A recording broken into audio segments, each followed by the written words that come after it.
Jo Leute, was geht? Ich bin's, eure Becky, und ich bin wieder am Start für euch mit einem neuen Video. Und zwar werden wir 3 Dinge machen, die man niemals alleine um 3 Uhr nachts machen sollte. Wie ihr wisst, spinnt bei mir immer oben das Licht. Und ich bin der Meinung, irgendwas ist hier anwesend. Und ich habe ja schon das ein oder andere Geisterspiel gespielt. Und wir werden auch eins wiederholen, was ich meinte, was ich unbedingt oben spielen möchte. Wir werden auch ein anderes machen und noch was ausprobieren. Also, ja, 3 Dinge, Leute. Ja, mal gucken, ob wir diesmal Antworten bekommen. Ich habe ja ein bisschen Angst, aber ich glaube wirklich, bei mir spukt es oben extrem. Übrigens, lasst unbedingt einen Daumen nach oben da, wenn ihr mehr von solchen Videos sehen wollt, wo ich mehrere Sachen um 3 Uhr nachts ausprobiere. Bei 13, weil 13 verflucht ist, 13.000 Daumen nach oben, mache ich sowas wieder, Leute, aber das ist krass. 3 Challenges in einer quasi. Und eine Sache werden wir eben schon vorbereiten, denn durch Puder oder Mehl kann man Fußspuren und so weiter sichtbar machen oder ob irgendwie sich hier was bewegt. Deswegen machen wir das. Ich verteile hier ein bisschen was auf der Treppe nach oben. Also just in case, das ist jetzt nur, damit wir das erste schon mal abhaken, falls irgendwas passieren sollte, während ich gleich die anderen Sachen mache, falls irgendwas anwesend ist. Es könnte ja sein, ich weiß es nicht, hier höre ich sowieso mal merkwürdige Sachen. Immer hier oben, also hier werde ich überall jetzt Pulver verteilen, aber man kann auch Mehl nehmen oder einige benutzen auch Salz, aber Salz hält eher angeblich Paranormales fern, deswegen das wollen wir ja nicht. Wir wollen hier gerade das Paranormale einladen, Alter, ich höre mich verrückt an, aber es ist auch crazy. Also eigentlich will ich ja nichts Paranormales einladen, weil eigentlich habe ich mega Respekt vor sowas. Aber da müssen wir jetzt durch. So Leute, es ist Punkt 3 Uhr. Hinten habe ich das Licht angelassen, weil das geht ja immer an und aus. Und darauf will ich eingehen. Hoffentlich gibt uns das rote Buch Antworten und will mit uns spielen. Und ja, wir brauchen eine rote Kerze. Ich habe 2. Es ist noch heller, wie ihr sehen könnt. Aber ich glaube, ich werde noch mal ein bisschen die Kamera runterstellen. Und ja, Leute, dann kann es losgehen. Das ist wieder das rote Buch, was ich verwenden werde, was ich auch schon beim letzten Mal benutzt habe, weil es ziemlich dick ist. Und das ist von Scott Thomas, Violet. Sieht schon creepy aus. Und ja, das hat uns letztes Mal ja schon Antworten geliefert. Vielleicht funktioniert das auch dieses Mal. Ja, das ist eine der 3 Dinge, die man nicht um 3 Uhr nachts machen sollte. Ich mache es jetzt aber, weil hatten wir eh vor. Und ja, man muss seine Hand jetzt hier rauflegen, Augen zu und fragen erst einmal, ob man spielen kann. Rotes Buch. Kann ich deinem Spiel beitreten? Okay, Augen geschlossen. Mein Finger ist jetzt, dann folgten ein paar Häuser, also vor allem auf ein paar Häuser gelandet. Und kurz darauf erreichte man über die... Nee, keine eindeutige Antwort, würde ich mal meinen. Ist mein Licht ausgegangen? Leute, ich habe Angst. Wann ist das passiert? Während ich gefragt habe? Also ich bin ja in einem Haus, aber es ist kein deutliches Ja, also dass ich mit dem roten Buch spielen und Fragen stellen darf. Ich weiß nicht, ob ihr das gerade sehen könnt, wegen dem Fokus und so, aber es ist auf ein paar Häuser gelandet. Ich probiere es jetzt nochmal, vielleicht muss ich die Frage anders stellen. Rotes Buch, darf ich bitte deinem Spiel beitreten? Gucken, ob wir jetzt eine Antwort bekommen. Man muss es auch immer ein bisschen interpretieren. Mein Finger ist jetzt auf 9000 gelandet. Vielleicht funktioniert das auch nicht, Leute. Ey, sag mir nicht, das Licht ist schon wieder ausgegangen. Ich habe Angst. Ich habe echt Angst. Mann, hör auf damit. Man kann es mehrfach ausprobieren. Aber ich habe das Gefühl, ne, das Licht spinnt jetzt besonders. Rotes Buch. Kannst du mir bitte erlauben, mit dir zu spielen?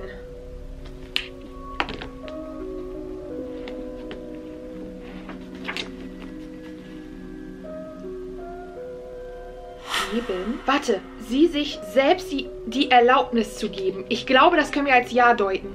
Mein Finger ist zwar auf Geben, aber da steht vorher die Erlaubnis dazu zu geben. Also ich glaube, das heißt Ja, Leute. No way. Ja, auf jeden Fall ist mein Finger da gelandet vorhin. Und jetzt fangen wir direkt an, Leute. Weil wir müssen ja mehrere Sachen jetzt spielen. Deswegen kommen wir direkt zum Punkt. Ich frage jetzt, ob hier irgendwas anwesend ist. Rotes Buch. Ist ein Geist hier in meinem Raum, wo ich immer Videos drehe? Okay, jetzt bin ich gespannt, Leute. Jetzt bin ich so gespannt.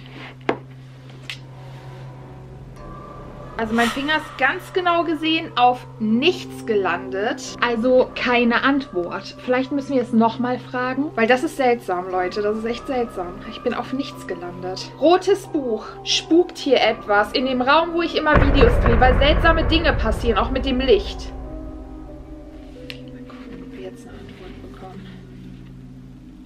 Schon wieder nichts. Wie kann man zweimal auf nichts landen? Wirklich hier, wieder nichts. Ich glaube, er will uns das nicht beantworten.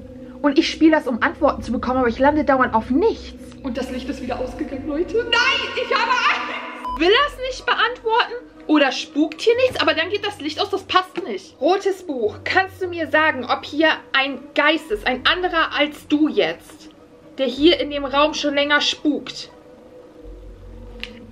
Vielleicht so. Mein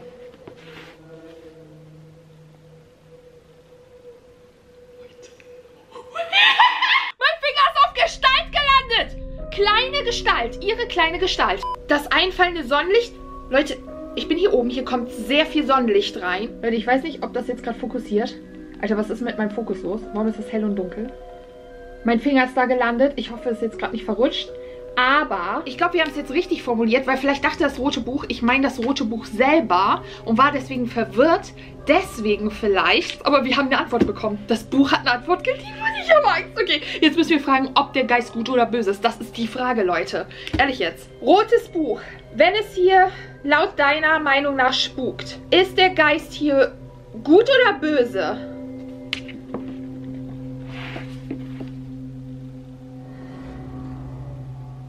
Mein Finger ging auf saß, also das passt irgendwie nicht so ganz.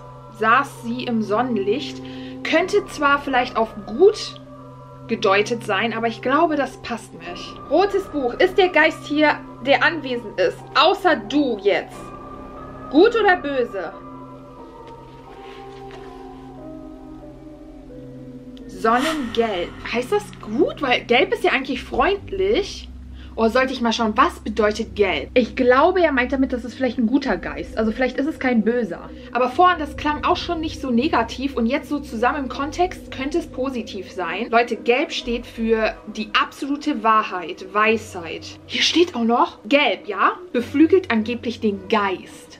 Das steht da. Das könnt ihr selbst googeln. Gelb ist die Farbe der Sonne. Sie weckt die Lebensgeister. Positive Lebenseinstellung. Also wahrscheinlich haben wir keinen bösen Geist hier, Leute. Obwohl hier steht, gelb kann auch den Neid symbolisieren und für Missgunst stehen. Aber was meint ihr?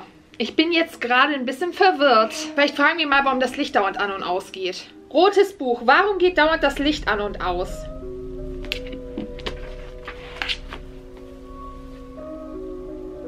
Fäusten. Mein Finger ist auf Fäuste gelandet. Fäusten. Zu Fäusten geballt. Also, weil etwas sauer auf mich ist, aber das passt nicht zu Sonnengelb, Digga. Also, für mich ist das nicht gut drauf. Neid und Missgunst? Alter, habe ich irgendwelche Feinde? Das Licht ist wieder ausgegangen. Gerade wo ich das gestellt habe. Das Licht ist auch wieder angegangen, Leute.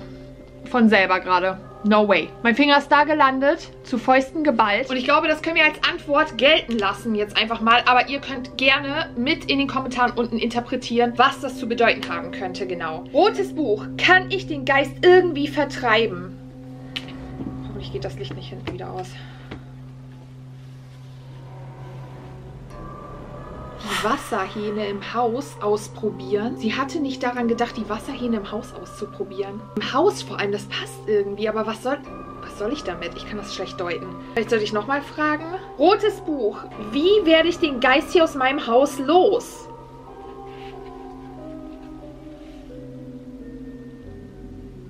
Füllen. Zeichnungen zu füllen. Soll ich ein Bild irgendwie wieder zusammenflicken oder so? Muss ich irgendwas herausfinden, Leute? Also hier ist mein Finger gelandet. Und ja, das macht irgendwie keinen Sinn gerade. Aber es passt wieder zu Wasser auch. Rotes Buch. Was kann ich tun, um dem Geist hier zu helfen?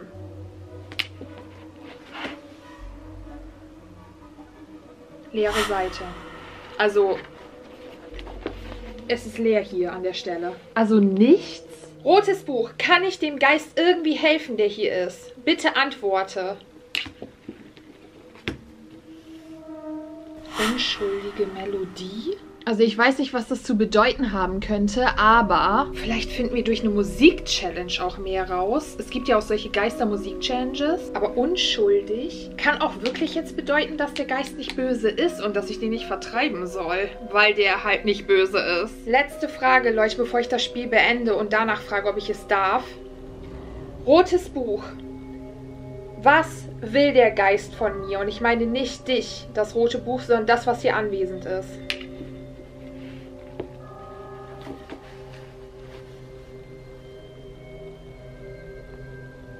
Ey, schon wieder auf nichts gelandet. Das gibt's nicht. Ich kann nichts also dagegen tun und der Geist hat anscheinend aber auch nicht böse Absichten oder so. Ich verstehe das nicht. Oder kann das rote Buch uns keine Antworten geben? Rotes Buch. Was will der Geist hier von mir? Bitte sag es mir. Ja, wenn ich jetzt schon wieder auf eine leere Seite oder irgendwie so einen Abschnitt lande, ne? Schon wieder. Nicht geplant, ich habe nicht geguckt. Und ich glaube, er will uns keine Antworten geben. Oder er kann nicht oder keine Ahnung. Vielleicht funktioniert die nächste Challenge. Aber ich werde das jetzt beenden. Rotes Buch, darf ich jetzt bitte das Spiel beenden? Bitte, bitte, bitte, bitte, bitte. Schnell. Dann schnell aus dem Staub gemacht. Ich glaube, das heißt ja. Also schnell aus dem Staub machen heißt schnell das Spiel jetzt beenden. Würde ich jetzt mal meinen. Ich darf jetzt gehen, aber es muss schnell gehen. Okay, dann beende ich jetzt das Spiel. Dankeschön, rotes Buch, dass du mit uns gespielt hast. Ich verlasse jetzt das Spiel mit dir. Und wir spielen jetzt das nächste Geisterspiel hier. Vielleicht kriegen wir dadurch mehr Antworten. Ist mehr so ähnlich wie Charlie Charlie. Und zwar nennt sich das Sarasarita Ritual.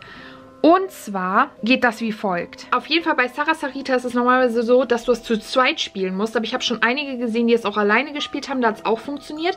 Aber ich werde 2 Münzen nehmen, damit sich keine von beiden, weil das eigentlich 2 Geister sind, nicht ausgeschlossen fühlen. Und zwar brauchst du 2 Münzen mit Kopf und Zahl quasi. Und jeder muss eine Münze in der Hand haben. Weil angeblich sollen die wohl damals eine Kette umgehabt haben mit einer Münze dran. Klingt voll creepy. Als erstes musst du sagen, Sarasarita, können wir eurem Spiel beitreten? Das ist das Erste, was du fragen musst. Und dann wirfst du diese Münzen hinter dir. Dann hängt es davon ab, worauf es landet. Falls beide Münzen auf Kopf landen, heißt es ja. Wenn beide auf Zahl landen, heißt es nein. Und wenn beide unterschiedlich sind, heißt es vielleicht. Also so ähnlich wie Charlie Charlie. Und dann kriegt man die Antworten. Und um das Spiel zu beenden, muss man sagen, Sarasarita, können wir das Spiel beenden. Also mal gucken, ob das funktioniert. Ich habe ein bisschen Angst davor. Aber wir werden ja nichts zu Sarasarita fragen. Deswegen, ich könnte mir vorstellen, dass wenn sie Antworten geben, das dann nicht so negativ ist. Also vielleicht sind die dann gut gesonnen, Leute. Aber lasst mich unbedingt mit einem Daumen nach oben jetzt wissen, ob ich das mal spielen sollte. Und schreibt mir am besten mal in die Kommentare, Becky, spiel mal Sarasarita unten. Ja, dann mache ich das mal unten. Und dann geht es nur um die und wir stellen denen Fragen. Zu denen. Lasst mir auch gerne Fragen unten in den Kommentaren, wie wir die stellen können. Aber wir spielen das jetzt. So Leute, ich habe jetzt hier nur mein Handylicht an und das da hinten. Das ist übrigens gar nicht mehr am Rumspinnen, damit ihr mich ein bisschen besser seht. Aber ich glaube, es ist dunkel genug, aber da stand jetzt auch nicht, dass es unbedingt dunkel sein muss. Es stand auch nicht drin, zu welcher Uhrzeit man das spielen sollte. Aber am besten natürlich, wenn es dunkel ist. Aber es stand jetzt, ich mache alle Lichter aus. Da, tada. Zahl. Und hinten habe ich tatsächlich eine gefunden mit dem Kopf, aber hier noch mit so einem Menschen. Okay, als erstes muss ich fragen, Sarasarita, darf ich mit euch spielen? Sarasarita, darf ich mit euch spielen? Ist es auf meinem Sofa gelandet? Ich glaube schon. Leute, es ist beides auf Zahl gelandet. Das heißt wohl nein. Oder muss ich bitte sagen? Vielleicht probiere ich es nochmal ein bisschen höflicher. Also ich meine, ich bin allein, aber vielleicht funktioniert das auch nicht. Also zumindest nicht heute. Aber ich habe auch bei einigen gesehen, da hat es nicht sofort mit Ja geklappt. Da mussten die auch höflicher sein. Also vielleicht muss ich das auch. Sarasarita, darf ich bitte mit euch spielen? Ich habe Fragen. Ich habe Angst zu gucken. Bitte, bitte, bitte. Diesmal vielleicht. Wir haben hier einmal Zahl und einmal Kopf. Vielleicht war das schon mal besser, Leute. Es muss auf Ja landen. Sarasarita, darf ich bitte mit euch spielen? Bitte. Ich habe ganz dringende Fragen an euch.